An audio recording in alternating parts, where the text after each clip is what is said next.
আজকে বানাতে চলেছি বাঙালির প্রিয় খাবার আলু পোস্ত।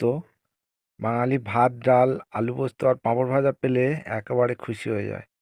তো আলু পোস্ত বানানোর জন্য কিছু আলু নিয়েছি ডুমো ডুমো করে কেটে, আর পোস্ত আর কাঁচা লঙ্কা, তার সাথে আদা জিরে একটু টমেটো কুচিয়ে নিয়েছি আর পেঁয়াজ কুচোনো। তো কড়াই গরম তেলে কালো জিরে দিয়ে দিলাম। এবারে আলুগুলো কাটা ধুয়ে ভালো করে ধুয়ে জল ঝরিয়ে নিয়েছিলাম, কড়াই দিয়ে দিলাম। এই পজিশানে কিন্তু আপনারা কেউ চাপা দেবেন না, লবণ দেবেন না, একদম খোলা আঁচেই ভাজবেন। সুন্দর করে 50% ভেজে নেবেন। ভেজে নেওয়ার পরে পেঁয়াজ কুচিগুলো আমরা এখানে দিয়েছি, তার সাথে কয়েকটা কাঁচা লঙ্কা কেটে দিয়েছি। আপনারা চাইলে পেঁয়াজ নাও দিতে পারেন, কোনো অসুবিধা নেই, তবে পেঁয়াজ দিলে একটা সুন্দর ফ্লেভার অ্যাড হয়, ভালোই লাগে। আপনারা দেখছেন শেফ সঞ্জুর রান্নাঘর থেকে সিম্পল সহজ ইনগ্রিডিয়েন্টস দিয়ে বানানো ছোট্ট রেসিপি। আমরা 50% ভাজার পরে অল্প একটু লবণ অ্যাড করলাম।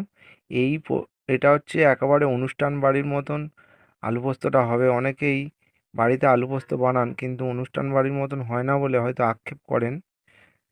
আমরা এখানে আদা জিরে বাটাটা দিয়ে দিয়েছি। আদা জিরেটা দিয়ে একটু নাড়াচাড়া করে নেবেন, তারপরে টমেটো কুচিগুলো লাস্টের দিকে দেবেন। টমেটো কুচি একটু যদি গোটা গোটা থাকে কোনো অসুবিধা নেই।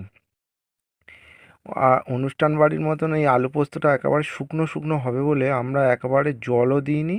আমরা হিটটাকে একটু কম বেশি করে ভাজা ভাজা করছি। আর আলুটা একেবারে এই অল্প হিটেই বা অল্প জলেই ধীরে ধীরে ভাজা হবে।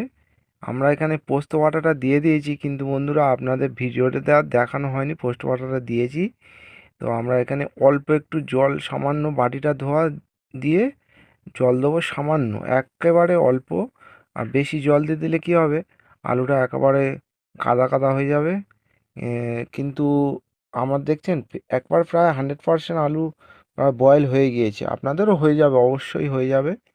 তবেই কাজবাড়ির অনুষ্ঠানের মতন শুকনো শুকনো আলু পোস্তটা হবে।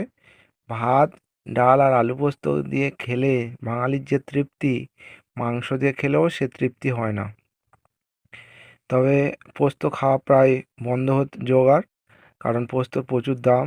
তবুও যদি কোনোদিন পোস্ত রান্না করেন এইভাবে করবেন, খুবই ভালো লাগবে।